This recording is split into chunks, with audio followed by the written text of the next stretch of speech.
Hey Insulators, welcome to Insulation Machine's first podcast. As we travel around the country, we talk to a lot of insulators who have wisdom and experience they can share. We're excited to bring some of these conversations to you via this podcast. As of right now, we're aiming to do one podcast every other month. A couple of years ago, we sat down with the Attic Queen, Jessica Azarelo, and Dave Krendl, co-owner of Cool Machines. We discussed our backgrounds in the industry and talked about the importance of getting all of the education you can get as an insulation contractor. I'm Barry with insulationmachines.net. This is Jessica Azarelo with Attic Queen and Dave Krendl with Cool Machines. I'm so excited to be here this morning with Dave and Jessica. I have over 40 years of experience in the insulation field.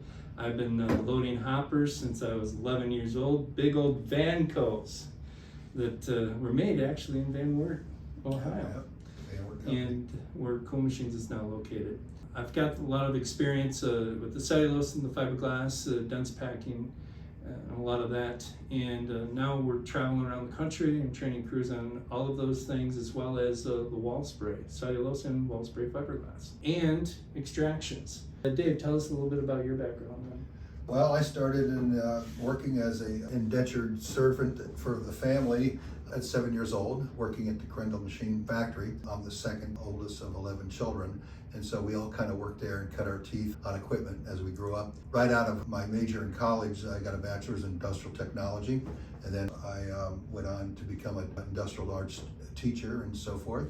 And then in 1986, I moved back to the Krendl Machine Company and ran the company for about 18 years, designing their equipment, and that was my background. In 2002, I left the company to start my own business called Cool Machines. So we've been in business about, do the math here, maybe almost 20 years.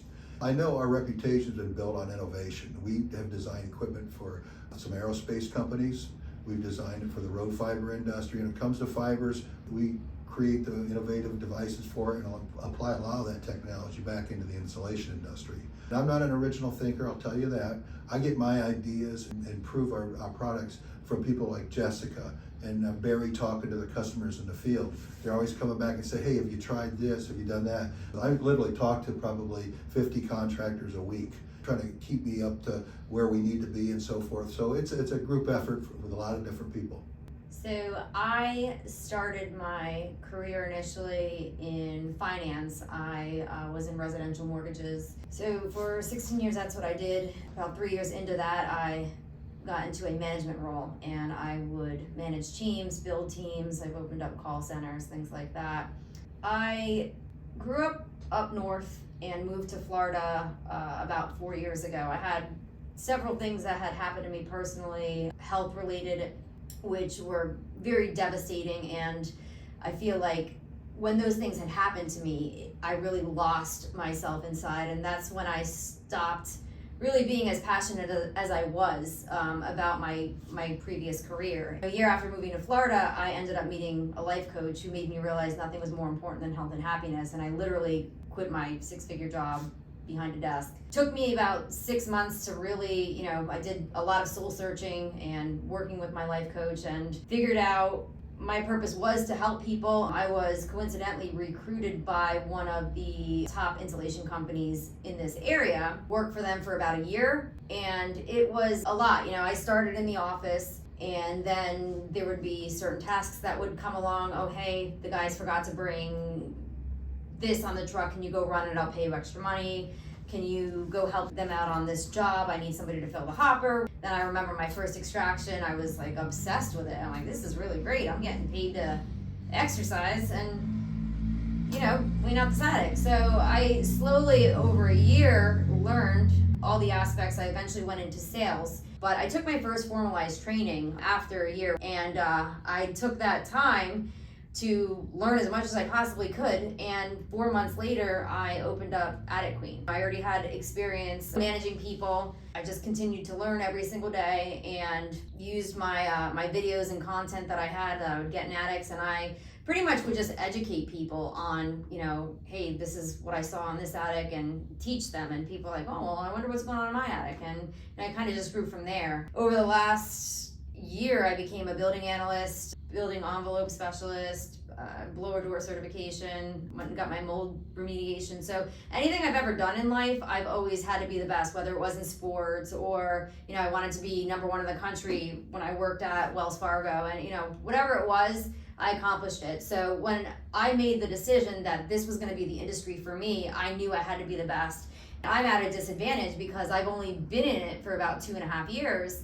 You know, I have a lot to learn. You know, I didn't really know a lot about construction. You know, a lot of people that find themselves in this industry have a background of doing construction, and I don't. So I'm a little bit behind the 8 ball, but I work very hard and I want to be the best, and I really want to help people. 400 million people Googled, "Is my house making me sick?" So I solved that problem. I'm a superhero, and that's what keeps me going every single day. I have a team that we're all bought into that we're making a difference in this world. So Jessica, that's excellent. You pointed out the fact that you have gone ahead and learned more and more and more. You got this certification, that certification, that certification. Growing up, this stuff didn't really exist. Right.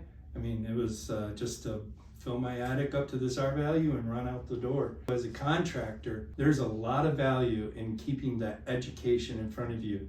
One of my professors told me, he says, look, no matter how much education you have, the day you stop learning is the day you stop teaching. That's really good advice. I would recommend that contractors get a lot of education. Somebody like me that I don't have a lot of experience with like the actual equipment side of things, it's really amazing to know that I have a support system that built the machine, that designed it, you know, and the machine that I'm currently operating now, it's the first one of its kind, diesel 25 horsepower with the lever Manual thing. clutch. A lever. Manual clutch. That's exciting. Had I known about this industry sooner, I probably would have been in it sooner. But think about how many kids think, okay, I got to go to college and I don't really know what I want to do. Let me drop $80,000, $100,000, $120,000, and then I got a degree and I'm not even using it. Or it's like I'm in debt for the rest of my life.